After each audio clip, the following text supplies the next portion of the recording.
Welcome to the Becoming Superhuman podcast, where we interview extraordinary people to bring you the skills and strategies to overcome the impossible. And now, here's your host, Jonathan Levy. This episode is brought to you by the all-new and very exciting SuperLearner Academy. Now, SuperLearner Academy is the home of my premium level content and masterclasses from my course on accelerated learning, speed reading, and memory, all the way to my course on productivity. Now, in these masterclasses, I go into the gritty detail that I just can't go into on the podcast or in the books or in the other online courses. I offer the worksheets and the homework and the types of individualized attention that can only happen in my own platform where I control the learning experience.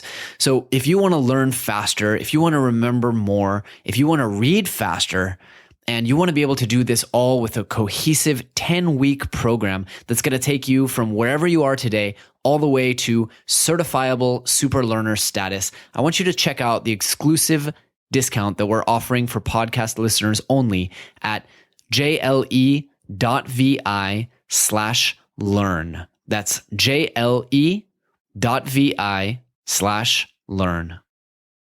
Greetings, super friends, and welcome to today's show. I'm so happy to have you here. Really quickly, I want to read you guys a review that really touched me personally. It's by Always Right, and the title is Skills and Strategies to Overcome the, quote, Impossible. Jonathan Levy continues to impress with his endeavors to share the wealth of knowledge in self-actualization. The podcast itself is well-structured and relevant, containing valuable knowledge from Jonathan and his guests of useful information on the array of topics it covers. Highly recommended. Always Right, thank you very, very much. I don't know if you're right in this scenario, but I'm certainly humbled and thankful for your kind words. If you want to hear your review on next week's episode, just submit it on iTunes or Stitcher, and it is likely that I will read it in a future episode. Moving on to today's episode, my guest today is a theoretical neuroscientist, a technologist, and an entrepreneur who was named one of Inc. magazine's top 10 women to watch in tech in 2013. She co-founded Socos, which is a cutting-edge startup that applies cognitive modeling to create adaptive and personalized educational technology. She's also a visiting scholar at my alma mater, UC Berkeley, at the Redwood Center for Theoretical Neuroscience, and she's pursuing research in something called Neuroprosthetics. We will learn what that means in a little bit. Previously, she was a junior fellow at Stanford's Mind, Brain, and Computation Center. She earned her Ph.D. from Carnegie Mellon, and her work and research has received a ton of media attention from the New York Times, NPR, Nature, O Magazine, Forbes, The Atlantic, you name it. In this interview, we discuss her incredible story, how technology will be used to predict our learning and performance, how we can change our life outcomes, how prosthetic devices will be used to alter and repair our brains and our bodies, and we talk about the very realistic possibility of a hyper-intelligent superhuman race. And that's just in the first 30 minutes, you guys. So I'm very excited to welcome to the show Dr. Vivienne Ming.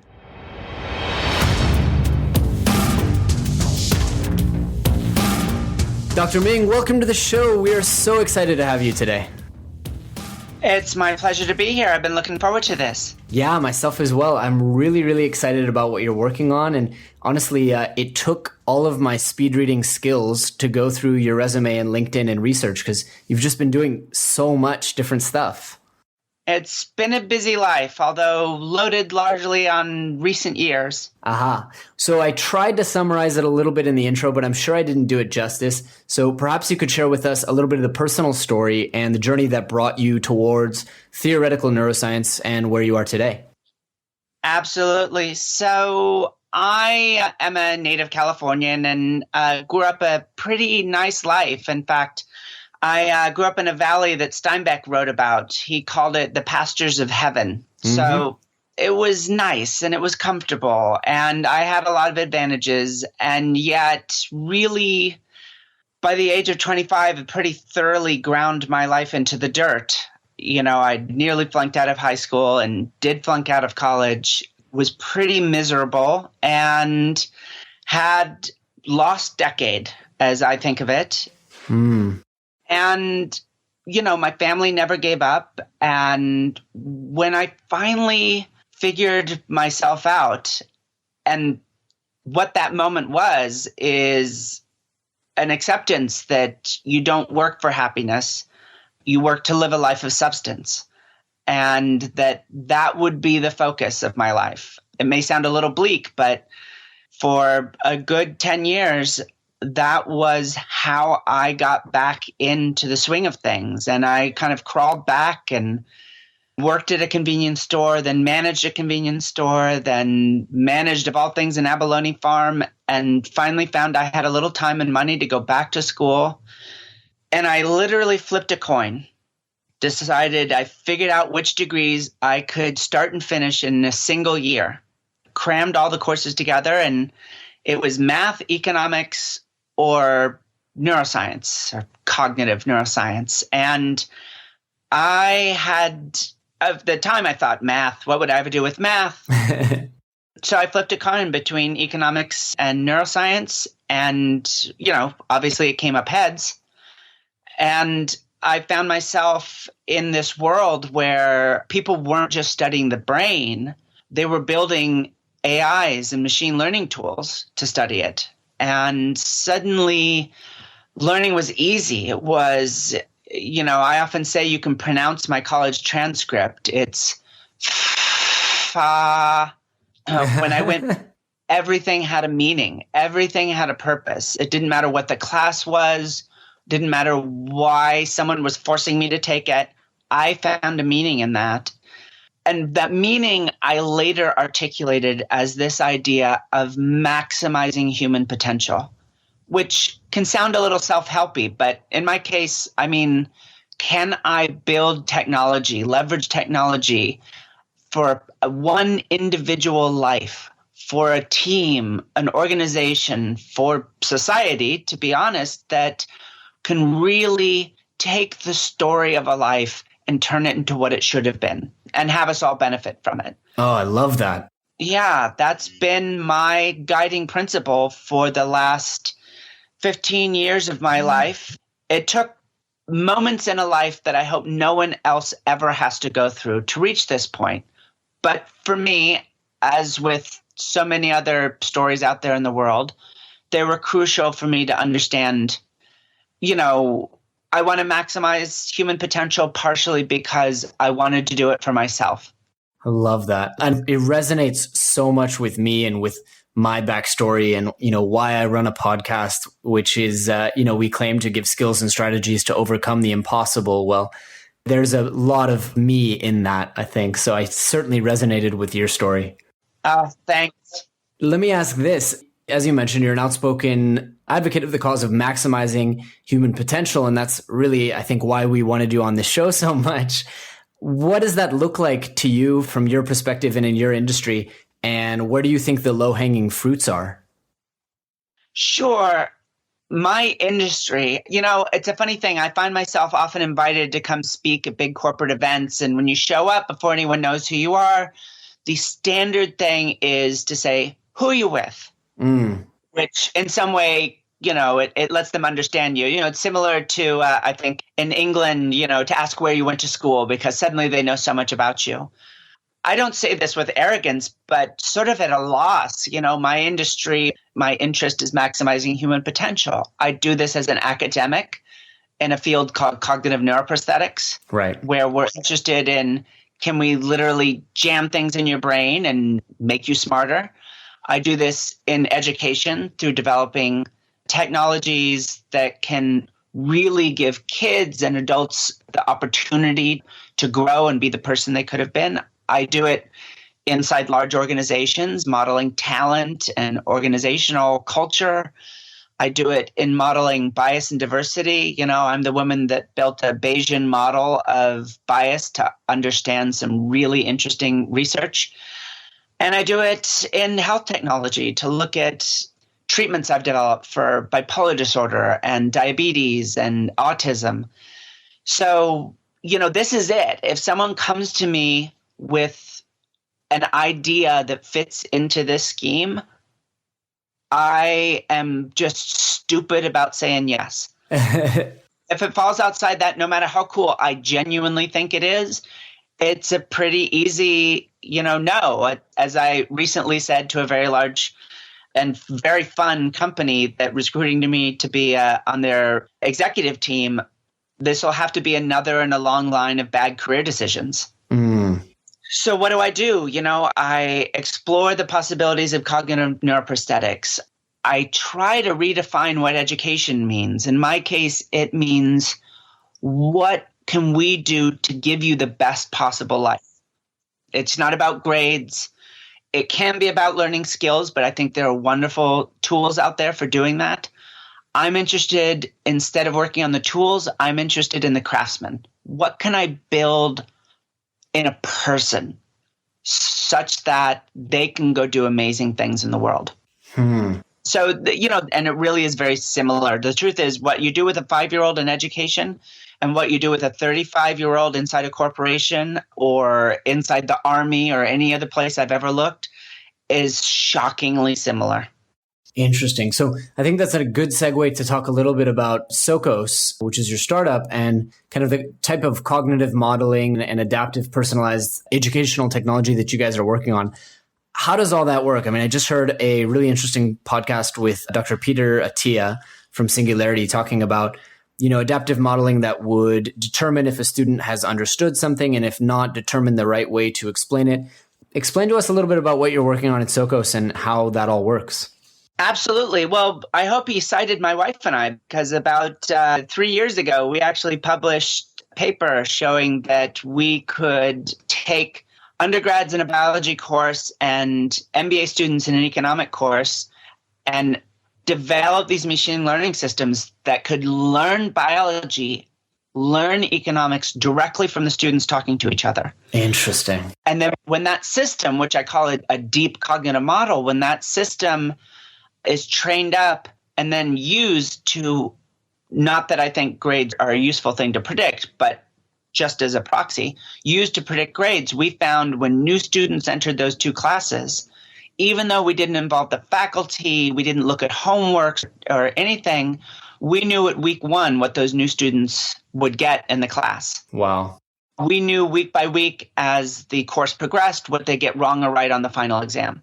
But here's the thing. I've also spent all this time modeling success in the workplace. What predicts the best salespeople, the best skateboarders, in fact, in the world? Well, it turns out it's the same thing that decades of education literature says, which is, well, what's not predictive? Your grades, your standardized test scores. Interestingly enough, clearly you need to know how to skateboard to be Tony Hawk or Rodney Mullen. But knowing that you can skateboard doesn't tell me anything about how good you are. So again, it's interesting. The same things that are predictive of life outcomes in little kids are predictive in the workplace. So what we did is say, well, we have this amazing technology to really understand learners. What if we did, instead of predicting grades, instead of predicting class rank or graduation probability, and yes, following that up with, and here's how to make them understand the next topic. What if we did something wildly more ambitious? What if we literally predict life outcomes? Wow. How long someone will live, how happy they'll be, how productive they'll be in their life, how far they'll go in their education. So first, it turns out that it's very predictable. And we do that off of audio recordings from microphones in classrooms with little kids. We can do that off of reading through the writings of older students. Again, looking at the conversations people had. Oh my goodness, give me access to an email or chat stream and I can tell you everything you ever wanted to know about people. But it's a cursed crystal ball. So if I know your child's going to win the Nobel Prize and I tell you that, I actually just made it less likely to happen. Right. Huh. And if they're going to drop out in 5th grade and I tell you that, I just made it more likely to happen. Interesting. Yeah, so it's like the old joke about a thermos, it keeps the hot stuff hot and the cold stuff cold. How does it know?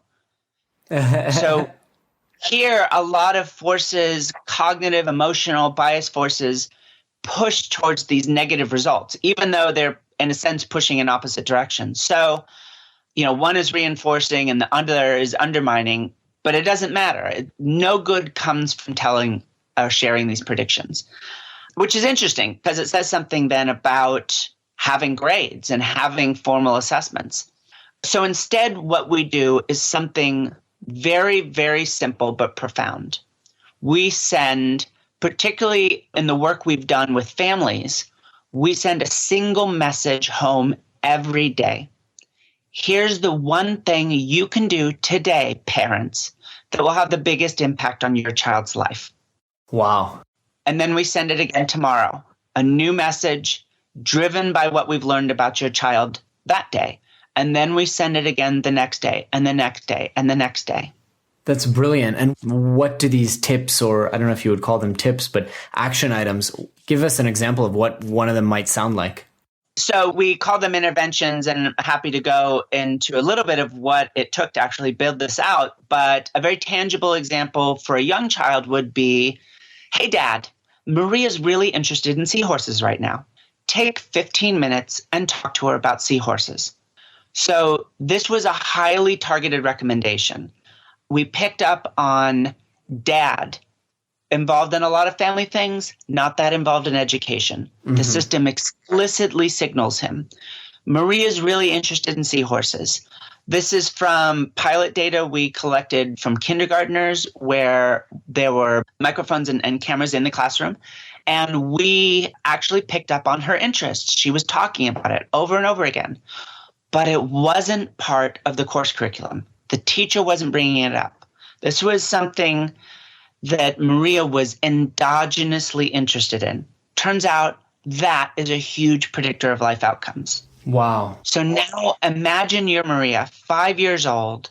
Dad's typically not very chatty about school. You get home around the dinner table. He glances at his phone and then turns to you. And for 15 minutes, you have a conversation about seahorses, like magic, out of nowhere. Huge. Then the rest of it's constructed as well. So we'd love for him to talk for an hour. We'd love for him to buy a ticket and take her to the Monterey Bay Aquarium.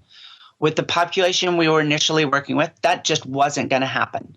So part of the engine, which is a little reinforcement learning AI, it learns, hey, most likely outcome is 15 minutes.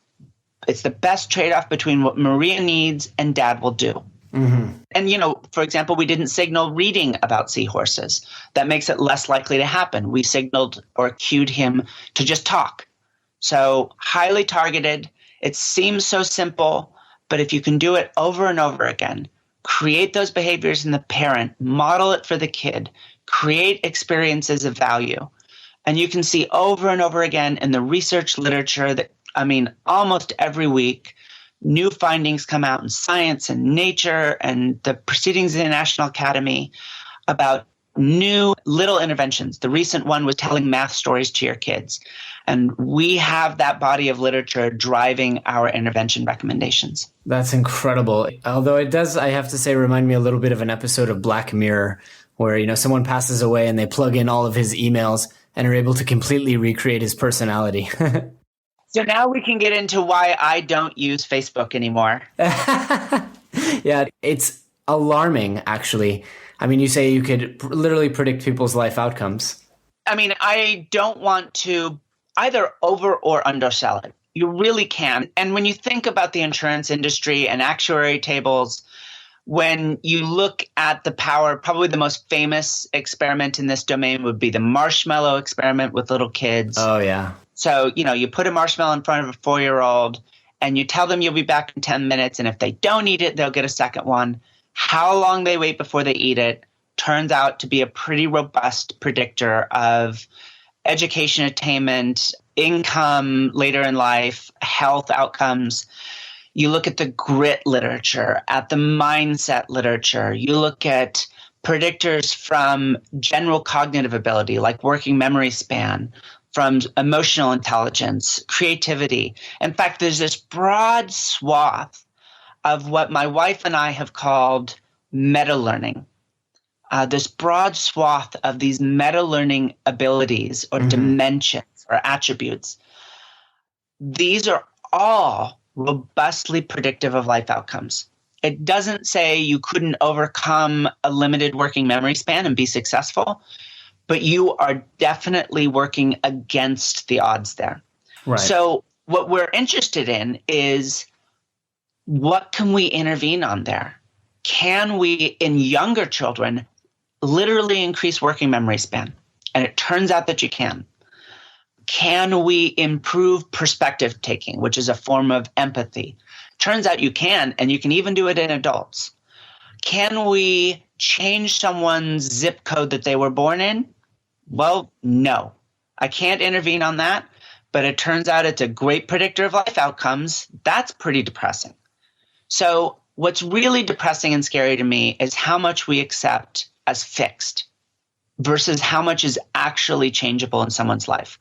Yeah. So it's actually much less about our predictions of their life outcomes than those little trajectories. So for the geeks in the audience, we're doing gradient ascent in massively high dimensional spaces, but we're ascending on people's lives. Interesting. I guess I'm not enough of a geek to understand that one.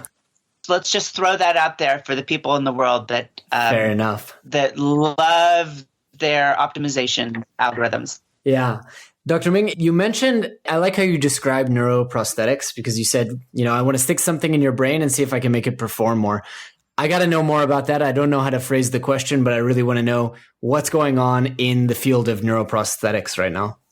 So just to give a clear definition of a neuroprosthetic, the only one that is in standard common use today would be a cochlear implant. Okay. So this is essentially a hearing aid where they literally drill out, if you have profound peripheral deafness, they can literally drill out the cochlea, the structure in your ear that turns waves in space into auditory signals, and they wire that hearing aid directly to your auditory nerve, your eighth cranial nerve. And as a result, if you do this with a little kid, when they grow up, it can be hard to tell that they were ever deaf. I should acknowledge, by the way, that in the deaf community, this is a little controversial, but it is a powerful statement as to at least what's possible. In live experiments with humans today, you have retinal implants. So people who can't see because the retinas are damaged or have congenital disorders. Certain types of diabetes can be an example of this. Right now, we can restore at least a perception of light and dark and regions of space. And there really is good reason to think with those kinds of sensory neuroprosthetics that we will one day truly be able to create a fairly robust sensory signal. Wow. Very exciting today is motor neuroprosthetics. So if you watched the World Cup, you may have seen someone kick a soccer ball. Not a very exciting thing in the world competition of soccer. But one of those people did it wearing an exoskeleton. And that exoskeleton was driven by a set of wires that were literally connected to his motor cortex. Wow. To the parts of his bodies that would normally be essentially driving his biological legs. But those legs didn't work because he'd broken his neck. Wow. Which player was this, by the way? Oh, not a player. I'm afraid this was a demonstration. Okay. It was out of the lab of Nicholas Logothetis, and many other people are doing great work. Andy Schwartz and Donahue and Brown and others are doing this amazing work. One of my favorite, if you search BrainGate, you'll find a set of videos on YouTube. For example, one of my very favorite is this woman drinking from a thermos of coffee. Again, so modest, but she's profoundly paralyzed. What you see in the video is a robotic arm, not even attached to her, just is on the table next to the thermos. The arm picks up the thermos, rotates around. She takes a drink from it by thinking about reaching out and picking up the thermos. Wow. It's incredible. It's amazing stuff. So here's the final frontier to me, cognitive neuroprosthetics. So the only human research on this right now is called deep brain stimulation. And it is kind of exactly what it sounds like. Take a bunch of wires and jam it up into the middle of your brain, into structures like the basal ganglia, the vagus nerve, which goes down into your guts. No one understood why for a long time, but it turns out if you do that and you give it a current, a little stimulus, it can treat depression and it can treat Parkinson's disease, traumatic stress. So the U.S. Army is putting a bunch of money into this research right now to really advance our understanding of it. But here's where I come in. On my website for years and years, it has said, what if it was 20 plus or minus 2? Yeah. This is a reference to this famous paper in the 50s titled The Magic Number 7 plus or minus 2. Right. And this is an admittedly very simplistic but still informative bit of research on working memory, what some people call short-term memory. So, why is it we can only remember a limited set of things? Turns out there's some very good reasons. And so very roughly speaking, 7 is something like, you can only pay attention to a very limited number of things. Sure. Keep a limited number of things in mind. The complexity of an argument is limited by this. What was really interested is that plus or minus 2. If you're a 9, you have a huge advantage in life. Right. If you're a 5, it's going to be a struggle. Doesn't mean you can't succeed, but it'll be harder because, again, the complexity of an argument, how much you can pay attention to, it's high correlation with life outcomes. So what if it was 20? What if it was 3 times as high as the average? Twice as high as the smartest person fundamentally higher than the most intelligent person that you will ever meet in your life. Yeah. Is average. Wow. It's a point of faith, right? For me, I want to live in that world. I truly think it would be a better world. But I don't know because it's wild extrapolation. By the way, it's not because I think people are better if they're smarter. I just think if everyone were smarter together collectively, it would be a better world. Right. So that's a description. I think the coolest research right now is going on in this world of what's called neural dust and neural nets and neural webs. These are technologies that go beyond the classics, which are EEG. How do I put a bunch of electrodes on the surface of your skull and pick up on brain activity? That's not very exciting to me. I have to say, nor is what's called transcranial electrical or magnetic stimulation. There's neat work going on in that space, but it's kind of like getting excited about solar power 20 years ago. Great concept, but the reality is the technology isn't there. But things like neural dust, so these are little nanobots that have been developed. The work is being done with animals. You can sprinkle it over, literally, they take off their skull. I know it sounds grotesque, but this is early days. Literally sprinkle thousands of these things all over their brain, and then put the skull back on. And it turns those neural signals into RDIF or to hypersound or any other type of signal that can easily pass through the brain. And now, listen, I know what word you're thinking, even if you're not saying it. Wow. I know the pictures you're looking at. Neural nets are another incredibly exciting world where these self-unfolding networks that can be injected via physical networks, I should say, as opposed to the algorithms. They can be ejected via syringe, and they unfold across the surface of the brain. And there, they can not only read out, there's good evidence they might be able to do input, which is an even harder task.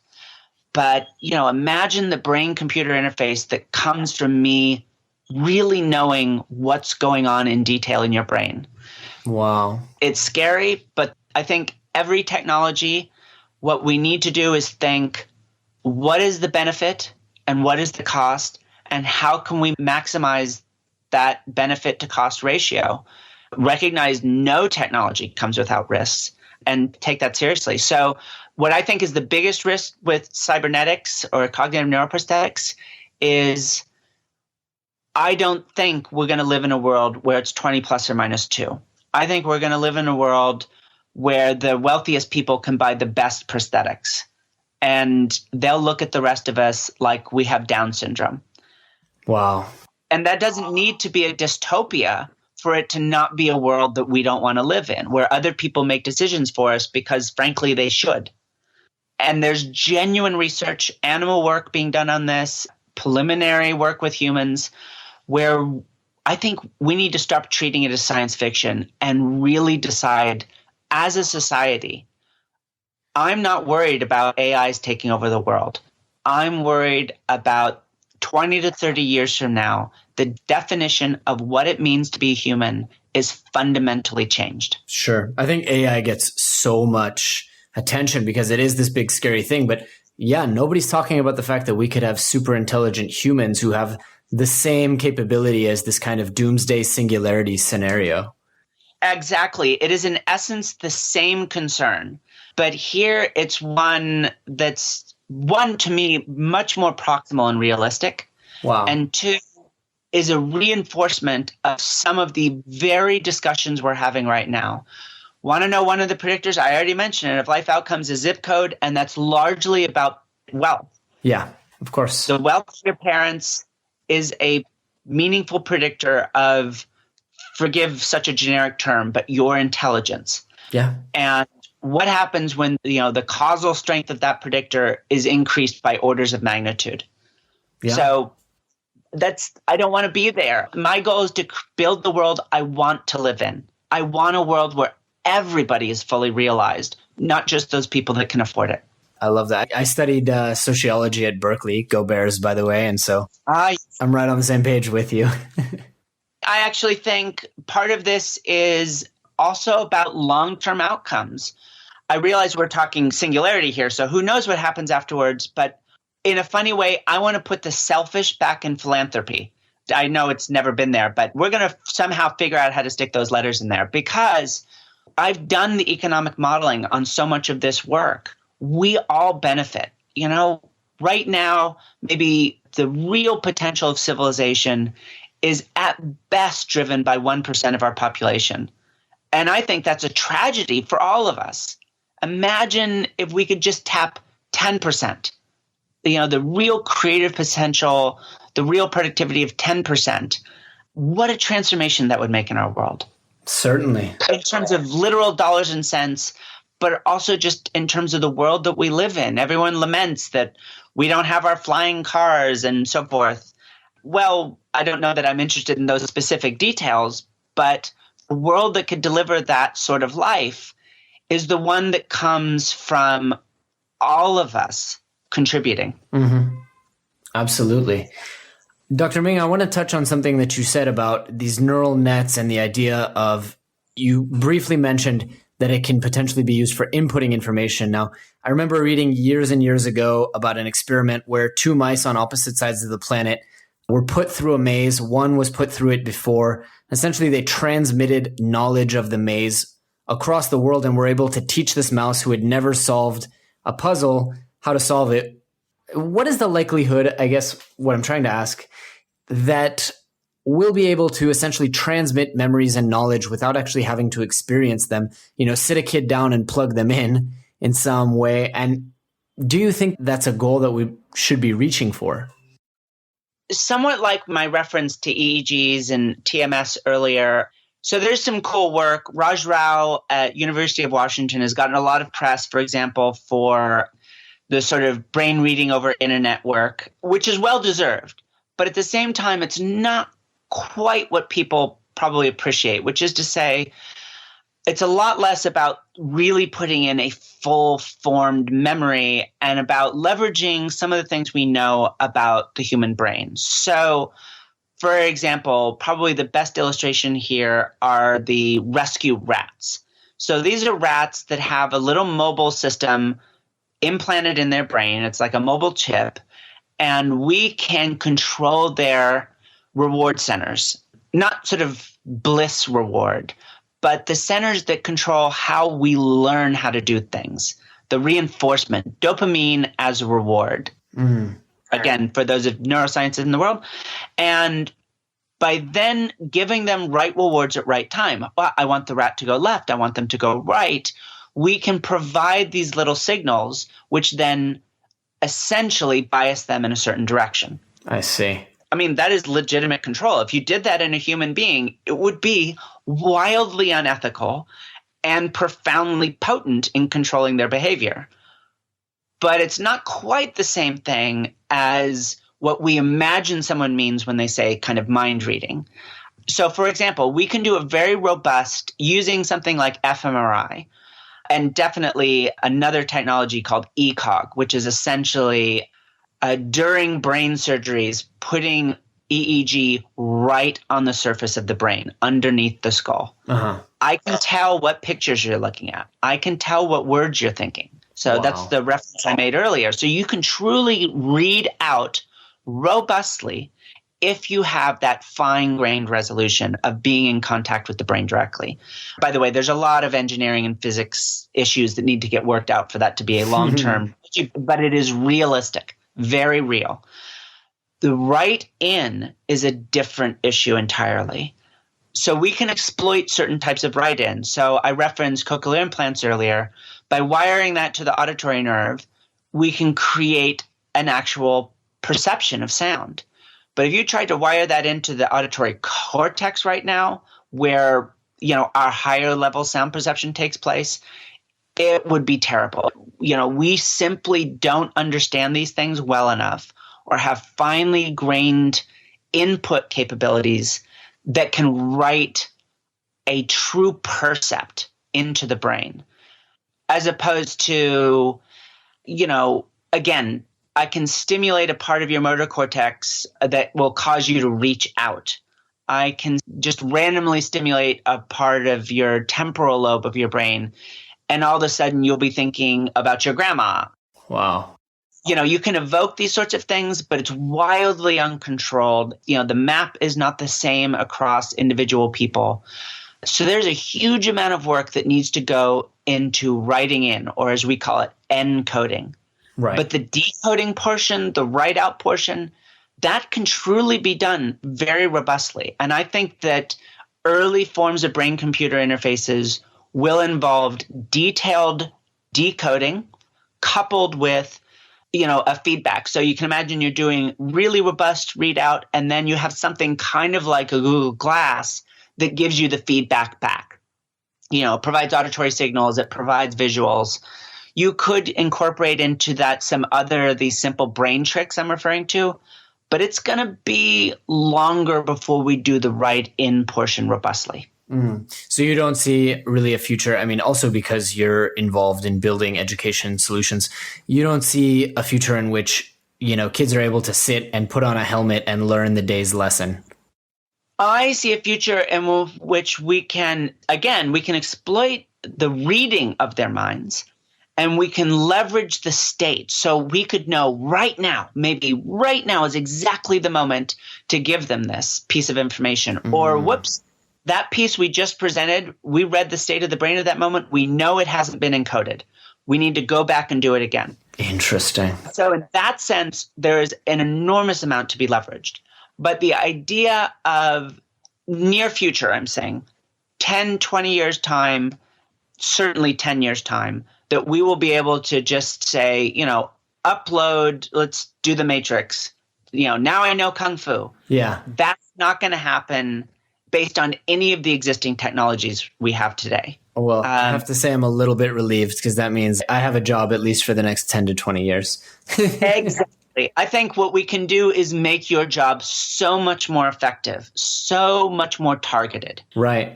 That perfect student that you have that gets everything the first time and is such a fast and engaged learner. My goal is to create that in every kid. Yeah. Well, that's a good segue, because as someone who spends most of their time teaching people how to learn more effectively and, how to store memories a little bit better, I can never resist the temptation to ask a neuroscientist the same question and hopefully learn something new about my own kind of top area of interest. So I want to ask, how can we learn more effectively? So here's one of the core things we do at Socos. And this also comes from I have had a database of 122 million people, working professionals, and I looked at what predicted career success. Mm-hmm. And you see the same things come up over and over again. I'm going to use my own particular terminology, which is endogenous motivation. So endogenous motivation is that interest that comes from within you. Yes. Drive that comes from within. Exogenous motivation is a sensitivity to rewards and to punishments. You want to show off. You want to please people. You don't want people to think badly of you. Turns out in educational context that endogenous motivation is an overwhelmingly positive predictor, whereas exogenous is in fact a negative predictor. Absolutely. In terms of learning in the moment, one of the main things that I think is useful is to understand that I'm not a huge fan of gamification. I'm not a fan of educational games. Now, building games as a form of education, I think, is incredibly cool. And the reason is this, is because you're being driven by that endogenous motivation, right? There's an incentive system in those experiences, which isn't the same as you wanting to learn. So there's this disconnect, and we are amazing. Human beings are amazing at exploiting that misalignment. Right. In fact, there's even a word for it in educational technology. It's called sleazing. Figuring out how you can get through the experience as quickly as possible, reap as many rewards, avoid as many punishments without actually having learned anything. So that's the one, and that sounds like a bit of a platitude, but what I found is any time that a teacher, and this could be a self-teacher as well, you can find your own meaning in the learning experience. So instead of maybe doing rote learning or engaging in, I really want to learn this because I have some other motivation, it's find the actual meaning. So I will give myself as an example. I was a terrible student. And quite frankly, generically speaking, I still am. And I routinely wouldn't do homework and wouldn't engage in class. Most of the time I was asleep for half of my high school classes. When I finally went back to school and I was taking 7 classes a quarter and, rushing through doing 2 research projects at the same time and still getting straight A's and everything, it wasn't because I figured out how to regiment myself and all these other things. It was because it didn't matter what the topic of the class was. I sat up front and I thought, how can I use this today? I didn't literally have the words maximize human potential, but if I did, it would have been that. I'm in a Supreme Court case. They're talking about Plessy versus Ferguson. How can I leverage this today to maximize human potential? Oh, I'm so glad you said that.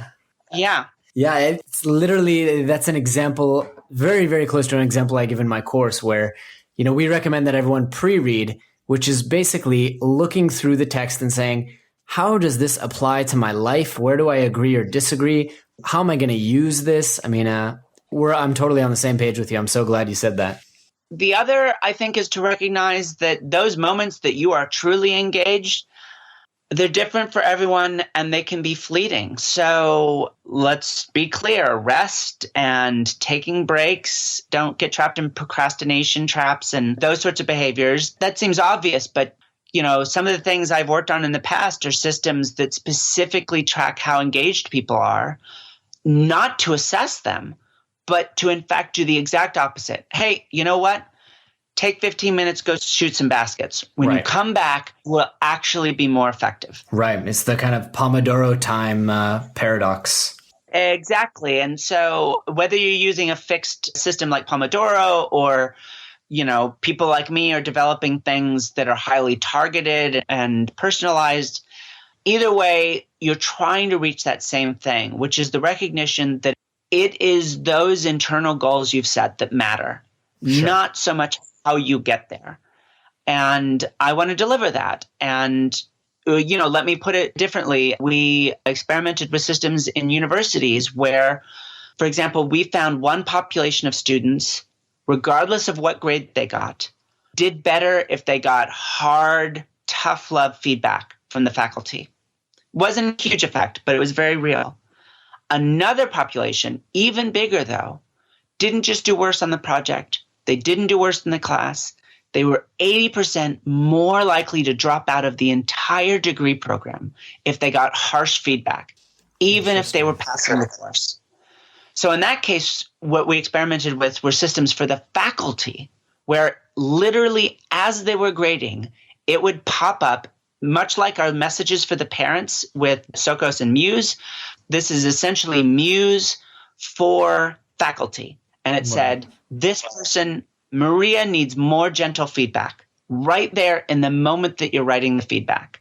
And if you clicked on it, it would say why. Students like Maria that receive harsher critical feedback are 80% more likely to drop out. You're about to give her a B. Why sabotage that by hugely increasing the chance that she will never reap the benefits of your course? So for those of you that are teachers and managers, here is my line. And again, it sounds like a line, but I build algorithms. So this is truly realizable. Don't get focused in aligning your employees with your business or aligning your students with some set of fixed outcomes. Figure out how to align your business with your employees. What is the thing that's going to make this resonate for them? Why did they get out of bed in the morning? Right. I'm not saying you can only teach people about Buffy the Vampire Slayer because it's their only interest in the world. No, but if you can make it relevant to Buffy the Vampire Slayer, they will learn it better. Yeah, it's the start with why, the TED Talk that everyone loves so much. And it's the Malcolm Knowles stuff of adults need to connect to their existing knowledge and they need to have a pressing need and immediate applicability. Otherwise, why do I care? We actually, this paper that we wrote, the white paper where my wife and I coined the term meta-learning, we included in that a subtitle, which is, it's not what you know, it's why you know it.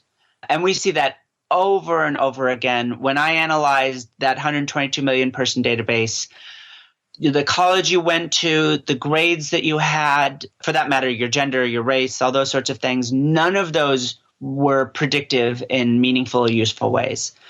But neither were the skills. Of course, you know how to program if you're a programmer, but it takes real detailed analysis for a knowledge of someone's skills to actually be predictive of how successful they'll be inside an organization as a software developer.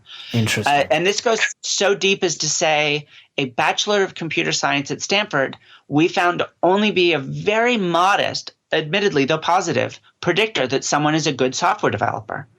So instead, we see things like if they're tweeting out at 2 a.m, oh, celery is awesome, to their 8 followers, that turns out to be a strong predictor. Why?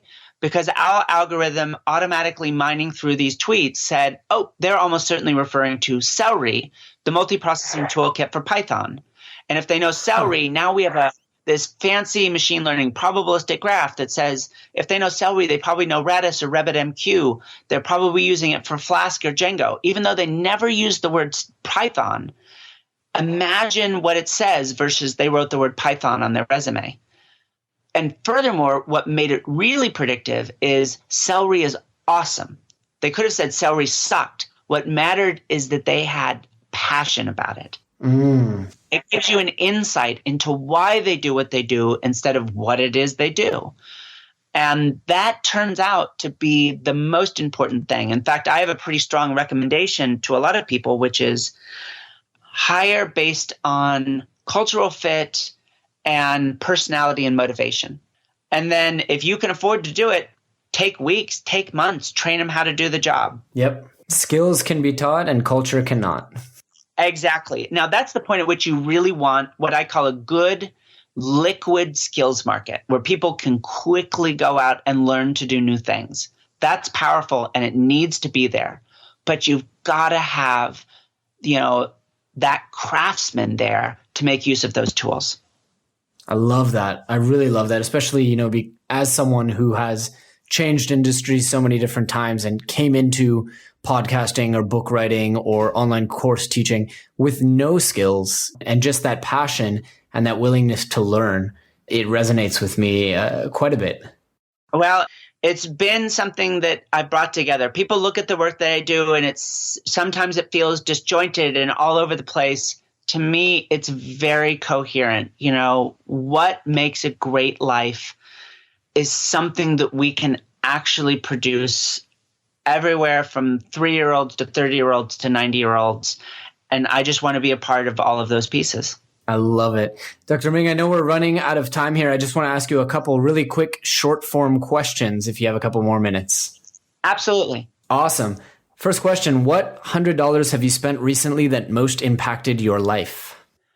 This is going to sound almost trivial, but I have a Nexus 9 tablet and I bought the wireless keyboard for it. And it has been freeing me to stick my tablet in my purse and be productive anywhere has been really useful to knock out those emails, even write a little bit of code, write long form anywhere where I am. It sounds like such a small thing, but I have to admit, it's been a big deal. And I've become kind of a convert to this idea of getting off your computer and being mobile. I love it. That's a solid one. Question number 2, what book or books have you most recommended or given as gifts? So, the one that I have recommended often because it captures part of what I want to do is a book called The Diamond Age. And it's about this man who builds an AI that's meant for this princess to optimize her life, to make her as good as she can ever be. But then he ends up making 3, and one goes to the princess, one goes to his daughter, and one goes to this orphan girl on the street. And then the story, which is complex and involved from Neil Stephenson, the author of Snow Crash and other books, is very complex. But this core idea that you could build something that would literally transform these 3 women's lives. I was in this space already in my head, but it codified it. And, in a very real sense, Muse is exactly what I've tried to build, is that primer from that book. I love it. Muse being the headband.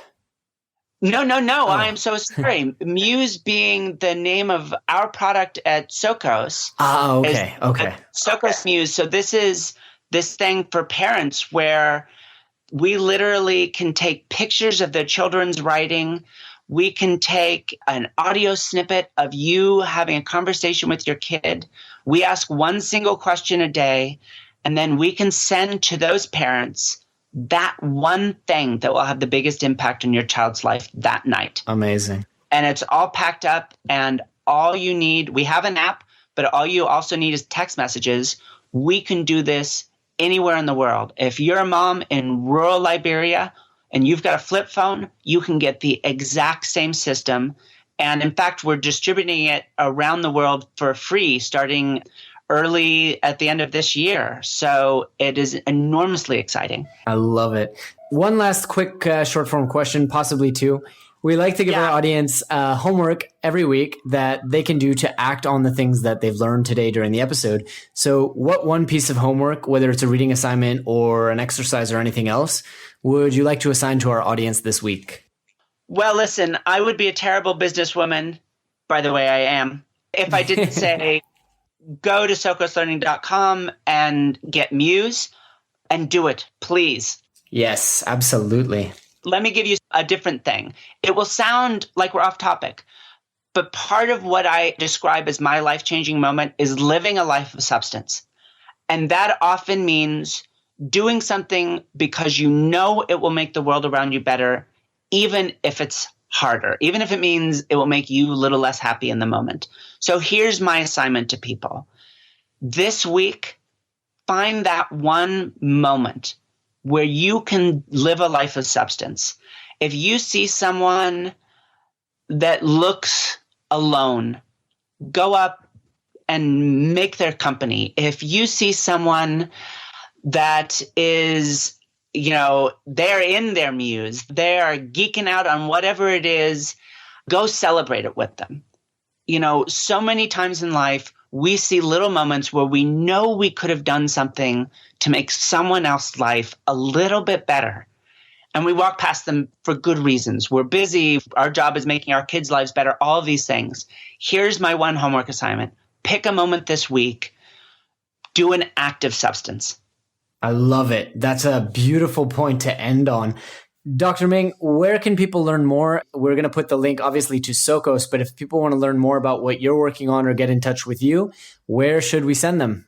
Absolutely. So circoslearning.com is where you can find all about my work there. If you go to my personal page, vivienneming.com, and you got to Frenchify that Vivienne, then you can reach me directly off of that site. You can reach me off the Socos site, and you will learn about the work that I'm doing with bipolar disorder, with diabetes, in labor and talent modeling, and so many other things. I get to travel around the world and speak and share all this stuff. I'd love to come and visit any of you out in the audience and share. I almost never say no, especially when it involves a big donation that helps bring Muse to more kids around the world.